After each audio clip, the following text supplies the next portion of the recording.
Hi friends, welcome to our channel subject love arts. और आज मेरा वीडियो इस बेसिस पर है फ्रेंड्स कि हिस्ट्री में कुछ कुछ ऐसे डेफिनेशन होते हैं जिसको जान के रखना आपके लिए इम्पॉर्टेंट होता है। आज मैं उसी कोई 5 तो डेफिनेशन आप लोगों को लिख कर बताने वाली हूँ। ये छोटा सा वीडियो है फ्रेंड्स, एंड तक ज़रूर देखिएगा। और ये मैं जो सब डेफिनेशन बोलूँगी प्लीज़ नोट कर लीजिएगा। ये एकदम परफेक्ट डेफिनेशंस है जो मैं एक बुक से पढ़कर आज आप लोगों के सामने दिखा रही हूँ। तो फ्रेंड्स, हम पहले नंबर पर लिखेंगे पहला जो डेफिनेशन आता है, इम्पॉर्टेंट डेफिनेशन।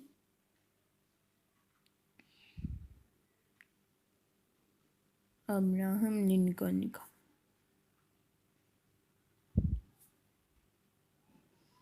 अब्राहम लिंकन का हम पहला डेफिनेशन लिखेंगे। ये इम्पॉर्टेंट है। अगर आप लोगों के हिस्ट्री में चैप्टर है द अमेरिकन सिविल वार, उसमें अब्राहम लिंकन का एक बहुत बड़ा रोल प्ले किया गया है। वो 16th प्रेसिडेंट ऑफ अमेरिका थे। अमेरिका के 16th प्रेसिडेंट थे जो अमेरिका को सक्सेसफुली लीड किया उसके greatest internal crisis the American Civil War से preserving the Union and the ending slavery. उसी डेफिनेशन को मैं अभी लिखने वाली हूँ, नोट कर लीजिएगा।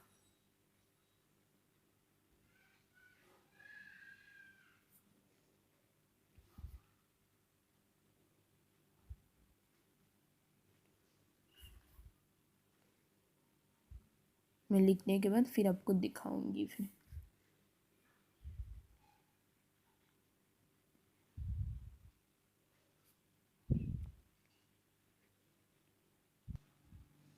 हाँ फ्रेंड्स, मैंने ये डेफिनेशन लिख दिया है, इसको आप लोग देख लीजिए।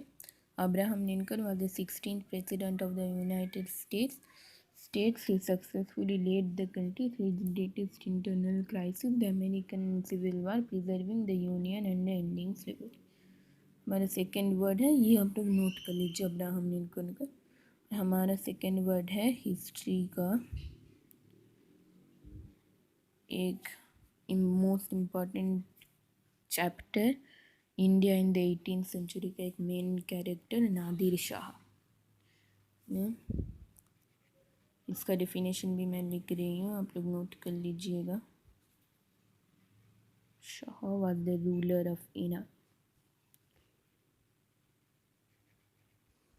हाँ फ्रेंड्स, मैंने नादिर शाह का भी डेफिनेशन लिख दिया। अब आप इसका देख लीजिए। Nadir Shah was the ruler of Iran who attacked and plundered the city of Delhi in 1739 and took away immense amount of wealth with him. हमारा सेकेंड वर्ड है चौथ। आप लोग इसका डेफिनेशन प्लीज नोट कर लीजिएगा।